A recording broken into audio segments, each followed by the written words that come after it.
tal? ¿Alguien ha leído el tema?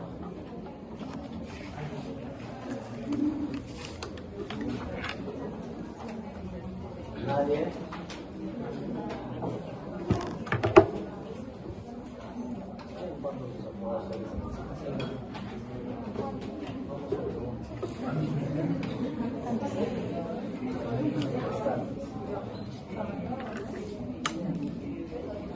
Bien, vamos a hablar sobre la farmacología del aparato digestivo. Hoy día lo que vamos a ver son antiácidos y protectores gástricos. Y el siguiente jueves, creo que nos toca, vamos a ver lo que falta: para el estreñimiento, antidiarreicos, el dolor.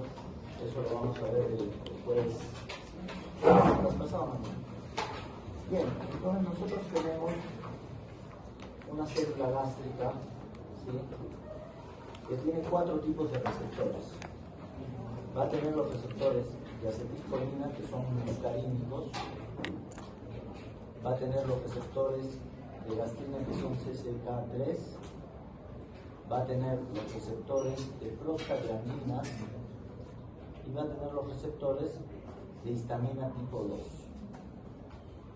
Bien, 3 de esos receptores, tres de esos receptores, los que están en verde, son estimulantes, ¿sí? Y uno es inhibitorio.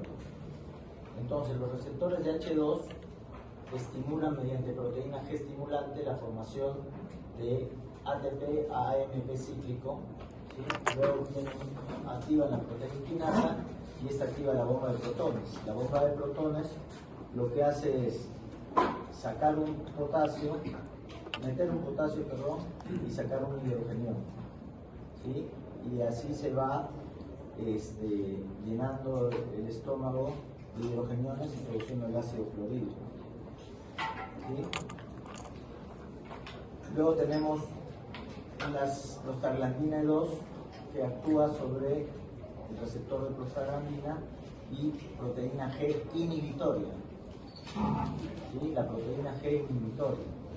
Entonces va a inhibir de que se produzca AMP cíclico a partir del ATP y no se activa la proteína quinasa y por ende no se activa la bomba de protones. ¿Ya? Bueno.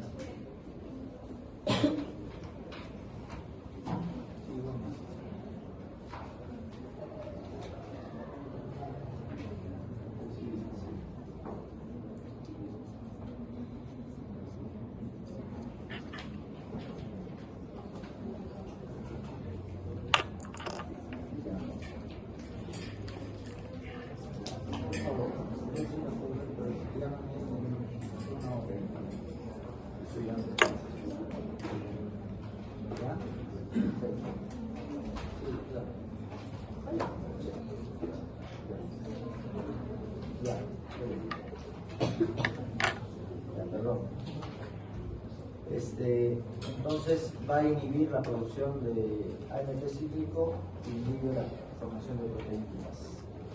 Luego tenemos los receptores muscarínicos de acetilcolina, lo que va a estimular la producción mediante la entrada de calcio, ya no con AMP cíclico, ¿sí?, sino que hace entrar calcio, hace liberar a la proteína quinasa y esta activa la bomba de protones. Y por último tenemos los receptores de gastrina, que son CCK3, que producen lo mismo, hacen entrar calcio a la célula, activan la proteína quinasa y activan la bomba de protones. Entonces tenemos 3 inhibidores, ¿sí?, 3 estimulantes, y un inhibidor, ¿ya? Mediante los que podemos actuar hoy por hoy, y vamos a actuar hoy por hoy, son mediante los unidos a proteína G, estimulante e inhibidor, que son la histamina y la prostaglandina E2, ¿sí? Y podemos actuar sobre la bomba de protones. Hay un grupo de drogas que va a actuar directamente en la bomba de protones y acá va a inhibirla irreversiblemente. ¿Sí? Entonces, de hecho, un agente que actúa en estas... No estoy señalando, ¿no? Un agente que actúa sobre la bomba de protones, ¿sí?, va a inhibir mucho más el ácido clorhídrico que un agente que solo actúa acá, o que solo actúa acá, porque estos dos siguen funcionando, no los estamos inhibiendo. Sí hay algunas drogas antimuscarínicas, ¿sí?, por ejemplo la atropina, que inhiben, pero no tienen el uso para esto. O sea, es un efecto secundario que producen inhibiendo al acetilcolina. ¿Ya?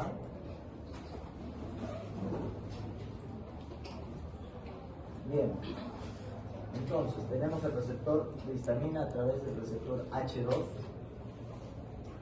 de acetilcolina a través del receptor muscarínico, de gastrina a través del receptor CCK3 y la prostaglandina que da dos funciones.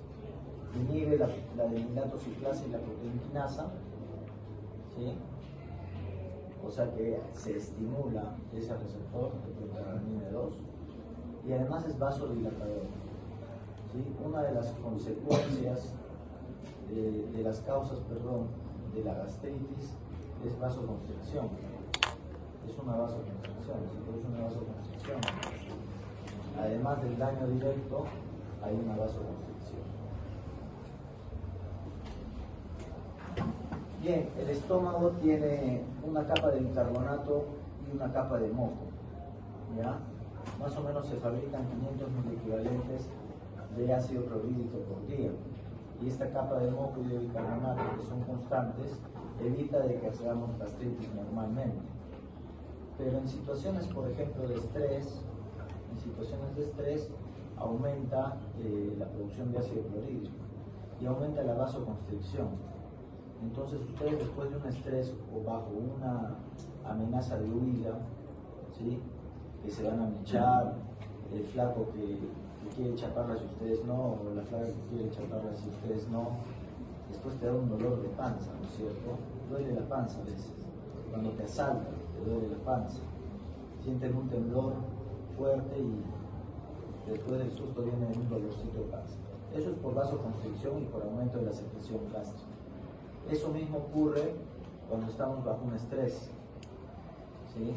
Estamos bajo un estrés, además de que tomamos 20 litros de Red Bull, Coca-Cola y Doritos, ¿no es cierto? Cuando estamos estudiando, además tenemos el estrés.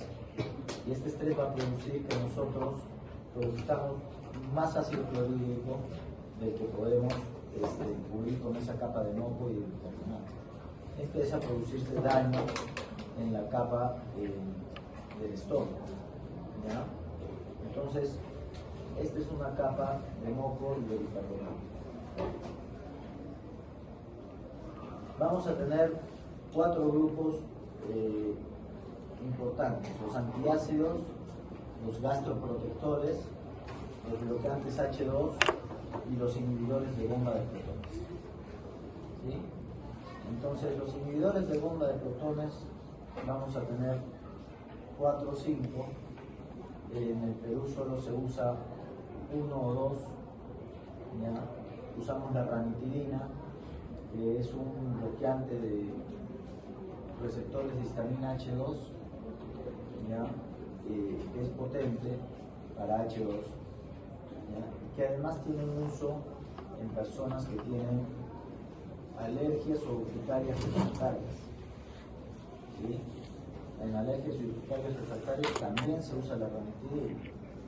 Es otro efecto de la ranitidina, que fue evaluado mucho después de que se empezó a usar. Se dieron cuenta de que esos pacientes mejoraban su alergia o mejoraban la urticaria.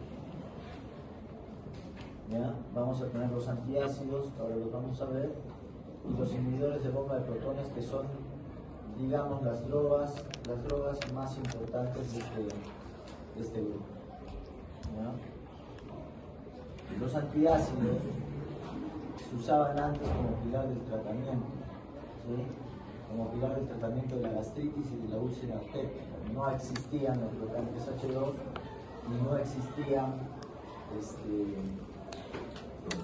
los inhibidores de bomba de protones, no existían. ¿Ya? Actualmente estas han sido desplazadas por estos dos grupos de drogas, porque son más específicos y además son más potentes, ¿no? Lo que hacen los antiácidos es actuar con el ácido clorhídrico y lo neutralizan, son un buffer para el ácido clorhídrico. Entonces lo neutraliza y ya no hace daño a la mucosa. Es una mucosa que de repente por el estrés tiene menos moco, menos bicarbonato y más producción de ácido clorhídrico. Entonces lo que hace es juntarse con esa capa y neutralizar, ¿ya? Vamos a tener de dos tipos. De acción local y de acción sistémica. ¿Sí? Los de acción local van a ser el bismutol, el magnesio, el aluminio, el calcio, ¿sí? Que no se absorben con el jugo gástrico, no son solubles, ¿sí? Y en eso se creía hasta hace unos 14, 15 años, ¿ya? En realidad se absorbe un poco, lo cual es metabolizado, es algo poco tangible en condiciones de un paciente estable y normal. Pero ¿qué pasa en un paciente que tiene insuficiencia renal, ya que estos dos químicos se metabolizan a nivel renal? Entonces, ¿qué pasa en un paciente con insuficiencia renal? Se acumula el aluminio o se acumula el magnesio. Y esto produce efectos adversos que ahorita vamos a hablar de eso. ¿Ya? Tenemos el calcio y no son solubles. El aluminio va a llevar el pH hasta 4. ¿Sí? Si está más ácido lo lleva hasta 4. Lo cual disminuye un fenómeno que se llama fenómeno de rebote. El fenómeno de rebote es cuando el organismo capta como que hay mucha alcalinidad en el estómago. Entonces, al captar mucha alcalinidad, que hace el organismo, empieza a producir más ácido clorhídrico. ¿Sí? Como el pH al que lleva el aluminio es más o menos el normal, entonces no se produce este fenómeno de rebote. ¿Ya? El aluminio, además, AL alenta la motilidad intestinal. ¿Sí? Alenta la motilidad intestinal. Entonces produce un poco de estreñimiento. ¿Qué hace el sulfato de magnesio? Aumenta el pH hasta 5. Entonces ahí ya capta el organismo que necesita más ácido clorhídrico para poder acidificar un poco más el estómago, ¿no es cierto? Y al hacer eso, una vez que dejan de tomar el magnesio, se produce un fenómeno de rebote y más gastritis, porque hay más producción de ácido clorhídrico. ¿Sí? Normalmente son combinados, viene aluminio con magnesio, porque el magnesio magnifica la motilidad intestinal. El aluminio AL lo alenta y el magnesio Mg magnifica. Es decir, el aluminio produce estreñimiento y el magnesio produce un poco de diarrea. Se usan juntos para evitar este problema. ¿Sí? ¿Qué pasa si se acumula aluminio en el cuerpo? En un paciente con insuficiencia renal crónica, en el cual estas dos drogas, en combinación o solas, deben ser evitadas. En un paciente con enfermedad renal crónica, ¿sí?, donde ya su tasa de filtración glomerular está en un estadio 3 o 4, debemos evitar esto, porque cuando se empieza a absorber un poquito el aluminio produce demencia. ¿Sí? Se acumula en ganglios basales y produce demencia. Y además produce osteopenia. ¿Sí? Va a quedar el calcio que tiene ahí, entonces ese calcio sale del hueso y produce osteopenia u osteoporosis y mayor riesgo de fracturas. ¿Qué pasa con el magnesio si se acumula en un paciente renal? ¿Sí? ¿Qué produce la hipermagnesemia?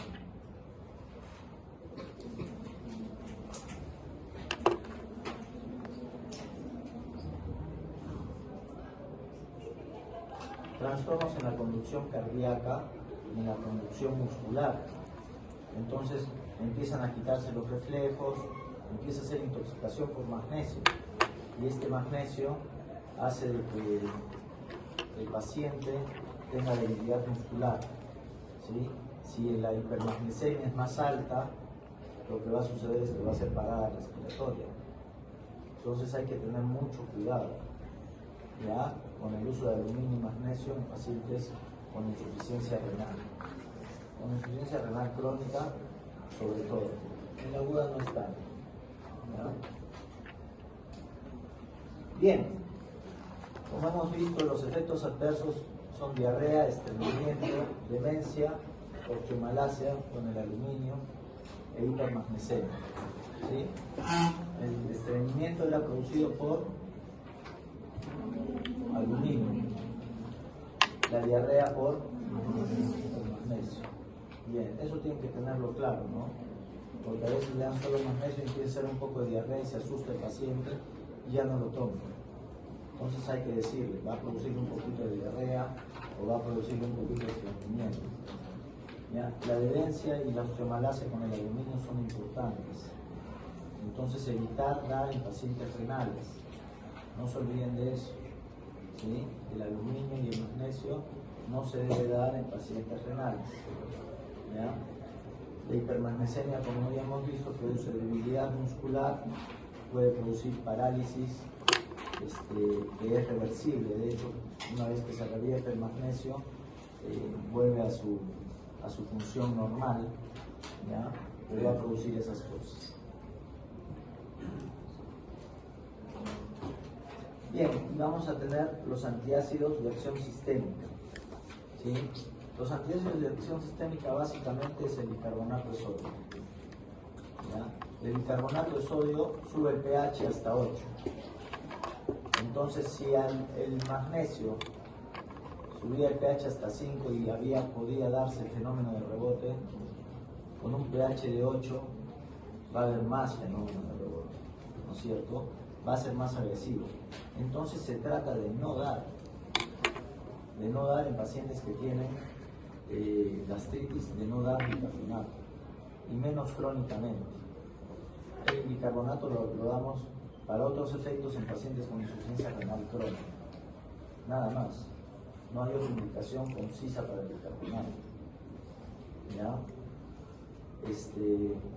El bicarbonato de sodio no se debe usar para el tratamiento de la gastritis ni de las úlceras. Ya, eso hay que tenerlo bien en cuenta. Y tenemos un fenómeno de rebote importante. Pero doctor, yo cuando me voy de juerga de regreso, me tomo, pues mi abuelita me ha dicho que me tomo una puntilla de bicarbonato y me pasa. Y efectivamente te pasa un poco, ¿sí? Pero no puede ser usado crónicamente. Mejor no chupen tanto, ¿sí? Y no tienen que usar nada, ni bicarbonato, ni nada. ¿Cuáles son las mayores causas de gastritis en el mundo? Son el Helicobacter pylori, ¿sí?, y la gastritis inducida por aire. Esas dos causas son las más importantes en el mundo. Es decir, que un paciente que tiene gastritis crónica, ¿sí?, tenemos que buscarle sí o sí que haya Helicobacter pylori. Se va a hacer mediante biopsia o mediante test de Berriasa. ¿Sí? Si es positivo para el Helicobacter pylori, nosotros tenemos otras drogas que se usan para el Helicobacter pylori en sí, que son el bismutol, el omeprazol, la amoxicilina y la claritromicina. Esas 4 drogas sirven para tratar, se usan 14 días. Hay 2 esquemas, uno de 3 drogas, otro de 4 drogas. Se usan para tratar este problema. ¿Sí? Una vez tratado, se le da el tratamiento de 4 a 8 semanas para la gastritis, y si lo tratan adecuadamente, casi el 90% se va a curar con muy poca remisión. Si el tratamiento es inadecuado, va a haber hasta 30% de reaparición de esto. ¿Sí? Va a haber 30%. Entonces, si es adecuado, solo el 10% incluso 6% hay, ya más bajo. Bien, y tenemos ahí los bloqueadores H2. En los bloqueadores H2 tenemos la cimetidina, la famotidina, la ranitidina y la nisatidina. ¿Sí? Acá en el Perú encontramos ranitidina y algunas veces he visto famotidina. Nisatidina he visto más en Europa.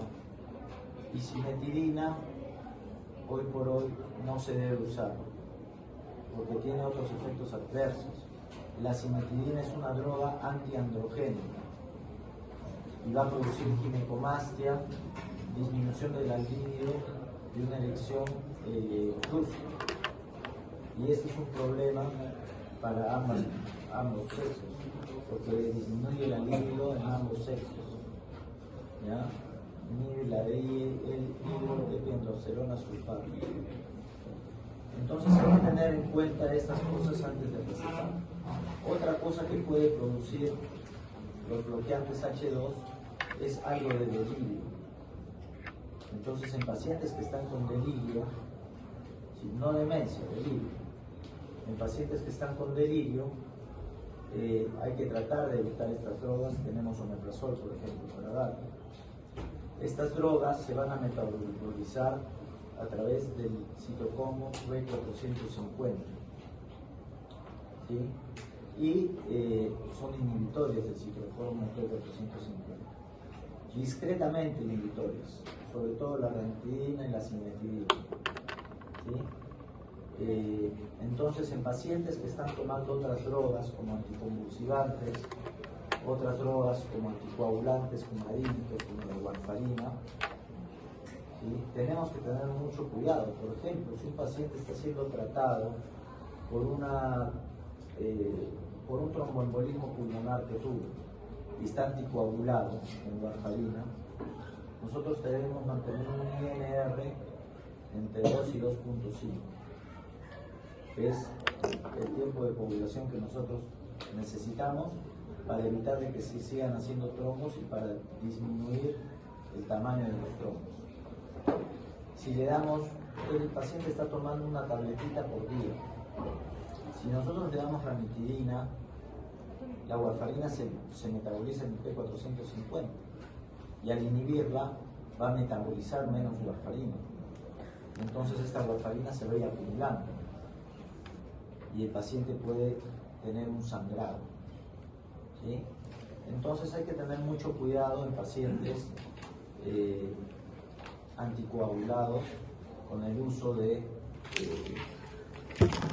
bloqueantes H2. Como les dije, otra de las funciones de los bloqueantes H2, sobre todo la ranitidina, exclusivamente la ranitidina, es que es antialérgico y se usa para urticarias resistentes al tratamiento, alergias resistentes al tratamiento. La terapia de salvataje va a ser la ranitidina, ¿ya?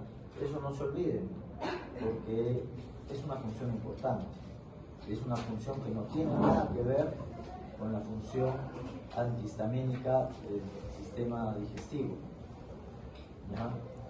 La cimetidina produce mucha ginecomastia, ¿sí? Bloquea un poco más el P450, así que ahí es un antiandrogénico. Si bien todos tienen una función antiandrogénica pequeña, la cimetidina la tiene más, entonces sus efectos adversos sobre la libido son mayores, ¿ya? Y produce más ginecomastia que las otras. Las otras casi no producen ginecomastia, pero la cimetidina sí. La droga base de este grupo fue la cimetidina, o sea, la primera droga que se estudió. Después vinieron las demás, ¿ya? Pero hoy por hoy la cimetidina es la que menos se usa por los efectos adversos que tiene. En el tratamiento de la úlcera vamos a tener una efectividad en la comida de disminución del ácido clorhídrico del 70%, ¿sí? Y en la noche una secreción nocturna de menos del 90%, ¿sí? O sea, va a bajar 70% después de las comidas y 90% en la noche. Las úlceras y las gastritis muchas veces son producidas en la noche porque tenemos un periodo de ayuno. ¿Ya? Ustedes como estudiantes de medicina tienen más riesgo de hacer úlceras, más riesgo de hacer gastritis por varios motivos. Primero es el estrés, ¿sí? Segundo es que muchos toman aire porque le duele la cabeza, porque le duele la pierna y porque están a la mano, ¿sí? Y muchos de ustedes tienen Helicobacter pylori. Entonces, ¿por qué tienen Helicobacter pylori? Porque nuestras comidas no son en tiempos adecuados. Uno come cuando puede, ¿no es cierto? Ya ahorita tengo tiempo, me voy a comer un sanguchito. ¿Sí? Después en la noche de repente como, si tú tengo que estudiar, a veces hasta se olvidan de comer. O a veces comen un montón por la ansiedad. ¿Ya? Entonces esas cosas hay que tenerlas en cuenta, sobre todo en el estudiante de medicina. La depresión puede llevar a la gastritis. La depresión puede llegar a la gastritis. ¿Sí? Así que tienen que hablar de sus problemas. Esto les digo en un paréntesis como estudiantes de medicina. 1 de cada 100 se va a suicidar. Y esa es una estadística de todo el mundo en estudiantes de medicina. El estudiante de medicina es el que más riesgo de suicidio tiene de todas las demás carreras. De toditas las demás. 6 de ustedes van a ser adictos a algo. La tasa de adicción en estudiantes de medicina es altísima. El año pasado se murió 2 médicos y una enfermera en el hospital. Y este año una residente la encontramos muerta en el baño. ¿Sí? Y tenemos 7 médicos que están en rehabilitación, 4 enfermeras y 3 técnicos. Que sabemos, ¿sí? Que sabemos. Cuando ya los metes a rehabilitación es porque están súper metidos en la droga. ¿Sí? Hay unos que todavía medio que controlan la situación, pero en algún momento se va a descontrolar, siempre llega eso. Entonces tengan cuidado, ¿sí? No prueben ustedes las drogas. Antes un profesor nos decía, para que ustedes sientan cómo es una droga, tienen que probar. A ver, tomen ranitidina, a ver qué sienten, tomen amoxicilina, a ver qué sienten, ¿sí? Una morfina, a ver qué sienten, 2 morfinas, 3, 4, hay gente que se queda pegada con una dosis, así que tengan mucho cuidado. ¿Ya? Acabó el paréntesis. Bien, y la ranitidina se da en el tratamiento de la enfermedad por reflujo gastroesofágico, ¿sí? No siendo tan efectiva como el omeprazol. Lo de elección es el omeprazol, ¿sí? Son eficaces por vía oral. Se tienen también endovenosas, sobre todo ranitidina y cimetidina. Se metabolizan el 50% en el hígado bajo la citocromo P450 y 50% se bota libre, ¿sí? Normalmente se da en la noche para la secreción nocturna, porque el tiempo de vida medio de la ranitidina es de 6 a 8 horas, ¿sí? Entonces se da cada 12 horas o cada 8 horas para la secreción nocturna. Inhiben la P450. Entonces hay que tener mucho cuidado cuando se usan anticonvulsivantes, cuando se usan ciertos anticoagulantes y cuando se usan ciertos antiagregantes plaquetarios. Sin embargo, si tenemos que usar algún antiácido en pacientes con estas drogas, la ranitidina es de elección, o la cimetidina o la famotidina, son de elección, si es que tenemos que usar. ¿Por qué? ¿Qué pasa? Tenemos el otro grupo de drogas que son los inhibidores de bomba de protones, que está el omeprazol. Pero el omeprazol inhibe mucho más a la bomba de protones, al P450, inhibe mucho más. Entonces el omeprazol sí está contraindicado cuando se usa warfarina y está contraindicado cuando se usa clopidogrel. El clopidogrel es un antiagregante plaquetario, ¿sí? Que se usa mucho en infartos, en ACVs. Entonces hay que tener mucho cuidado. Siempre tener nuestra cabecita de que si está usando warfarina o está usando clopidogrel, no lo usemos, porque si no estas dos drogas se van a acumular y el paciente va a sangrar. ¿Ya? Los efectos adversos de la ranitidina son el dolor abdominal en algunos pacientes, reacciones anafilácticas, mucho menos, pero sí existen, ¿ya? Existen. Como ya hemos visto, al contrario, la ranitidina la usamos para reacciones resistentes, reacciones alérgicas resistentes, pero cualquier droga en general puede hacer anafilaxia. Yo tuve un paciente que hizo anafilaxia al cloruro de sodio. Empezamos a pasar cloruro porque estaba un poquito deshidratado y se empezó a chocar y decíamos, pucha, se sigue deshidratando, así que le cambiamos el cloruro de sodio y paró la hipotensión, ¿sí? Nos hizo alergia, le volvimos a poner cloruro de sodio, la Pruevis, y otra vez se hipotensó, así que ya le sacamos. Tengo un paciente que hizo alergia a la adrenalina, ¿ya? Que son drogas que se usan justamente para el tratamiento de las alergias. Entonces cualquier droga te puede dar alergia en cualquier momento. Puedes haber tomado 1000 veces paracetamol y a la siguiente te da alergia, ¿ya? La ginecomastia es un efecto adverso, la cefalea, ¿sí? El delirio y confusión mental. En pacientes con delirio y confusión mental no se debe usar inhibidores H2, ¿sí? No se deben usar porque aumenta el delirio. Nosotros tenemos muchos viejitos que tienen delirio, entonces no se debe usar para nada, ¿ya? Disminuyen la libido, como ya les había comentado. Las indicaciones son úlceras gástricas y duodenales, hemorragia digestiva, herpes, gastritis aguda, y para reducir concomitantemente la lesión por aire, es decir, la dan mientras dan los aires, ¿sí? No siempre debe ser así, hay algunos factores de riesgo que ya van a aprender luego, ¿ya? Sin embargo, esta no es una droga de elección, porque hay otro grupo de drogas que son los inhibidores de bombas de protones, que son más potentes.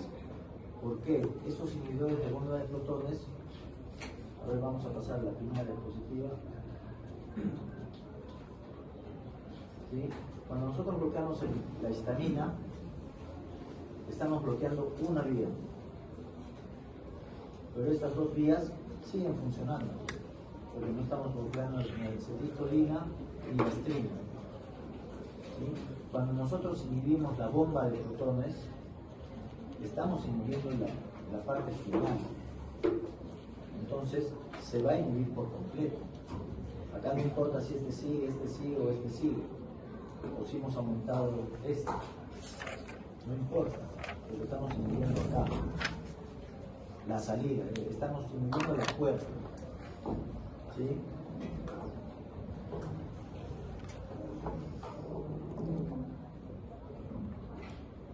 ¿Sí? Entonces tenemos el omeprazol, el pantoprazol, el lansoprazol, el esomeprazol, el rabeprazol, el deslansoprazol, ¿sí? Son las drogas que inhiben la bomba de protones, ¿sí? Lamentablemente estas se metabolizan más por el P450, entonces está, como les dije, contraindicado su uso. No se debe usar ni chepi ni más o menos, si de repente no se debe usar con warfarina ni con clopidogrel. Mucho cuidado, ¿ya? Porque pueden producir una hemorragia al paciente. Estas se unen de forma irreversible a la bomba de protones. Duran más o menos 24 horas y a partir del quinto a séptimo día aproximadamente se inhiben todas las bombas de protones. Y tenemos una acción más potente, ¿sí? Entonces, el omeprazol y su familia tienen que ser usados con cautela.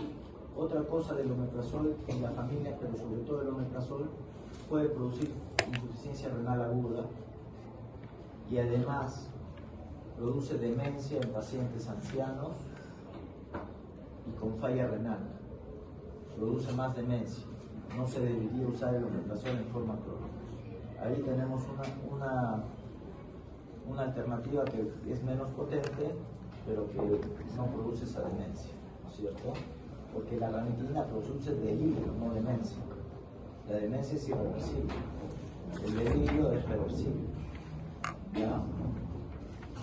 Bien, se debe abrir en el duodeno. Estas drogas vienen con una cápsula protectora. Se deben abrir en el duodeno a pH alcalino como prodroga para activarse.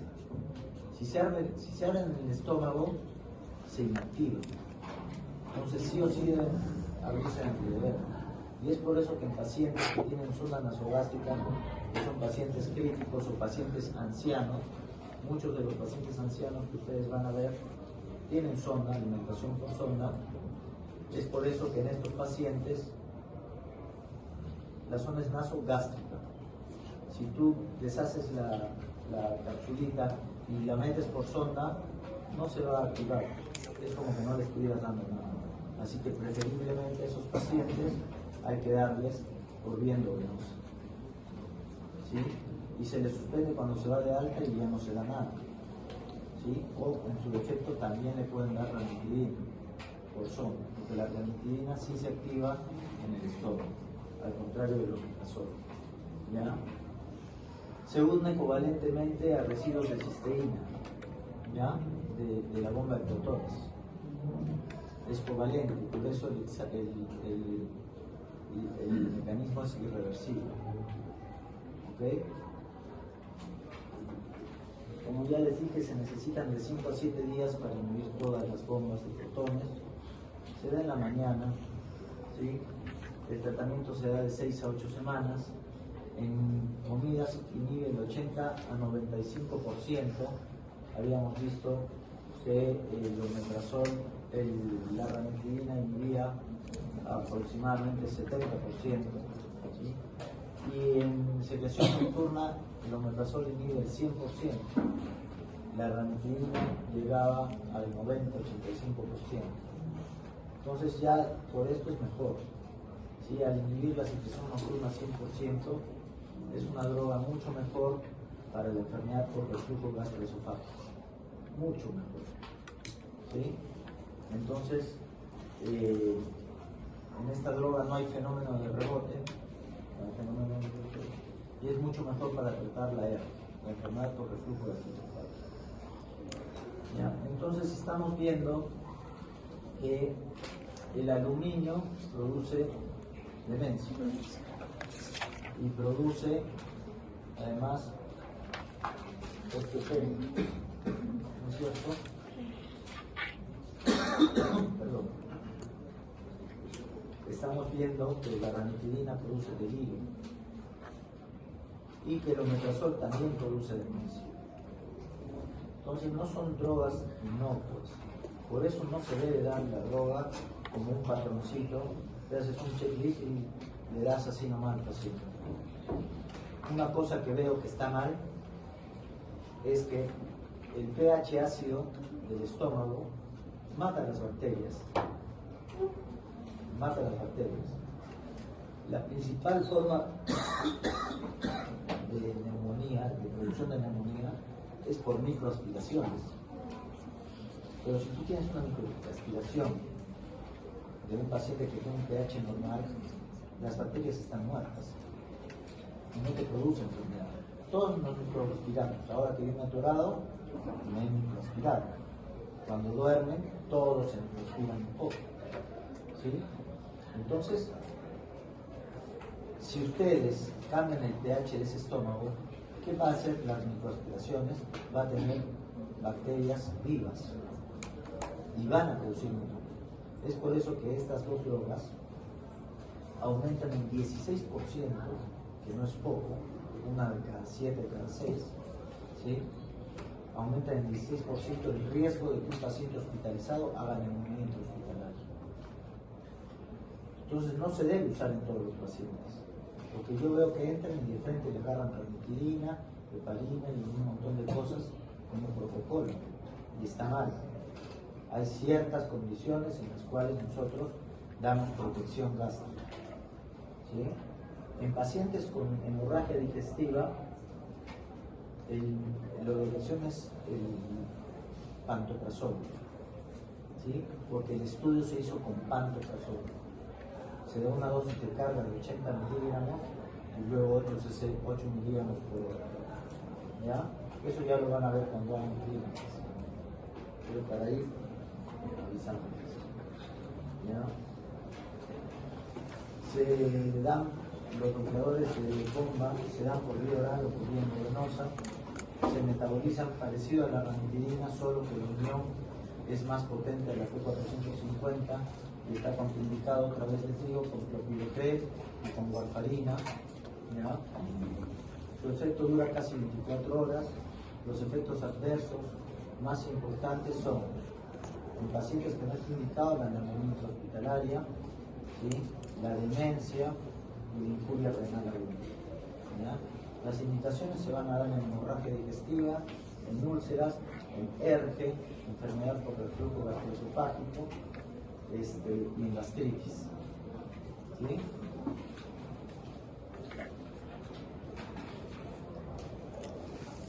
¿Qué son los gastroprotectores? Son aquellos que forman una capa, una película protectora en el estómago, ¿sí? O los que liberan prostaglandina. Van a liberar más prostaglandina, que actúa a nivel del receptor de prostaglandina 2, y este era un receptor inhibidor, o sea, disminuía la formación de ANP cíclico, inhibiendo la adenylatociclasa, inhibiendo la proteínquinasa, ¿sí? Entonces había menos producción de ácido gástrico. Los rocotos tienen una molécula que se llama capsaicina. Esa molécula es productora de prostaglandina 2. ¿Sí? Y mientras más picante sea, más tiene. Es por eso que el rocoto no produce gastritis. Al contrario, disminuye el riesgo de gastritis. El ají amarillo, que es otra cosa, sí produce gastritis. ¿Sí? Pero todos los tipos de rocoto, mientras más picante sea, lo que da el picor es la capsaicina. Entonces esta droga actúa en estos receptores de prostaglandina 2 y disminuye la secreción gástrica y además producen vasodilatación. Una de las causas de úlceras es la vasoconstricción. Los AINES producen vasoconstricción. ¿Sí? Entonces te va a actuar de dos formas, disminuyendo el ácido clorhídrico y produciendo vasodilatación. La mucosa esté más irrigada. Vamos a tener el sucralfato, que es una sacarosa sulfatada, más hidróxido de aluminio, se va a dar por vía oral, aumenta el pH, tiene una eficacia similar a la ranitidina, pero puede producir estreñimiento, ¿sí? Alenta el peristaltismo. ¿Sí? El aluminio AL alenta el peristaltismo, el magnesio Mg magnifica el peristaltismo. Para que se acuerden, no se olviden, porque esa pregunta la he visto en exámenes del MIR, de los STEPS, de la residencia. ¿Ya? No se debe dar en insuficiencia renal, ¿ya? Porque tiene hidróxido de aluminio, y el hidróxido de aluminio nos da demencia y osteomalacia como osteopenia. ¿Sí? Luego tenemos el bismuto, que protege la mucosa gástrica. Él forma una película que protege la mucosa gástrica, estimula también la síntesis de prostaglandina y, como ya hemos visto, produce una acción anti-helicobacter pylori. El bismuto va a tener una acción contra el Helicobacter pylori y se usa en el tratamiento del Helicobacter pylori junto con amoxicilina, claritro y omeprazol. ¿Ya? Los efectos adversos tienen sabor a fierro y se pueden producir heces oscuras, medias plomas, medias negruzcas. Con eso hay que tener cuidado porque la hemorragia digestiva alta también se producen heces como petróleo. ¿Ya? El bismuto no tiene una consistencia tan como petróleo, pero sí son heces plomas, diría, el plomo oscuro. ¿Ya? Las heces por hemorragia digestiva son negras. ¿Ya? Y luego vamos a tener por último las prostaglandinas. ¿Ya? Las prostaglandinas, la estimulación por capsaicina, como les dije, y el misoprostol. El misoprostol es un activador de la producción de la inhibición, de la proteína G inhibitoria de las células intestinales. Entonces va a hacer que se produzca menos ácido clorhídrico, ¿sí?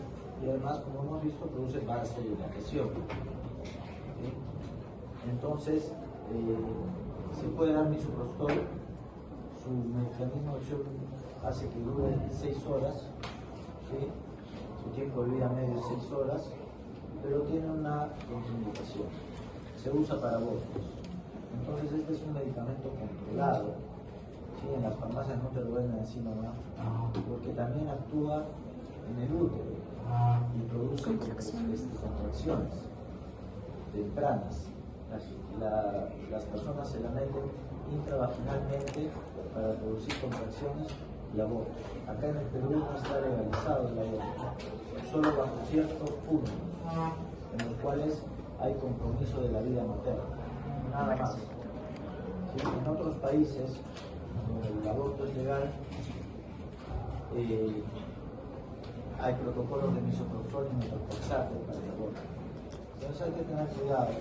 Yo les sugiero nunca recetar misoprostol, porque a veces hemos tenido pacientes que vienen porque dicen que les duele la panza. Tú no puedes certificar que le duele o no la panza, ¿no? Te dicen, me duele acá, horrible, y he tomado esto, el otro, y he leído que el misoprostol, cuando ya leyeron el misoprostol, nadie va a ir a leer si el misoprostol es un agente para el tratamiento de úlceras pépticas, ¿no? Entonces, cuando pasa eso, generalmente es porque están buscando que les recetes para abortar, ¿ya? Y hay que tener mucho cuidado, ¿sí? Entonces, en resumen, tenemos 4 tipos de drogas que actúan para la protección gástrica, ¿no es cierto? 4 tipos de drogas. Las más eficientes son los inhibidores de bomba de protones, pero tienen ciertas contraindicaciones, como es el uso del propioprel, el uso de la warfarina, así que en pacientes renales puede producir demencia y la misma omeprazol puede producir un poquito de insuficiencia renal. Entonces, con cuidado, no den por gusto, ¿sí?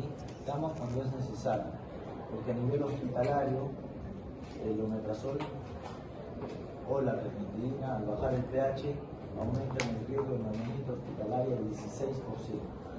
Por cada neumonía intrahospitalaria que se da, el Estado gasta entre 80.000 y 120.000 soles. O sea, evitar 10 ya te gasta 1,5 millones de soles. ¿Sí? Entonces, úsenlo con prudencia y con cuidado. Bien, ¿alguna pregunta? Hoy vamos a hacer hasta acá. La siguiente clase vamos a hacer pruebas antidiarreicas y evacuantes intestinales. ¿Alguna pregunta? ¿Se puede usar para la urticaria profenamina y ranitidina a la vez? ¿Se puede usar? Sí, se puede usar. Para la urticaria sigue usando el corticoide, la profenamina, que es un antiartrógeno, y usas además la ranitidina. Pero generalmente, una vez que ves que la ranitidina le pegó bien,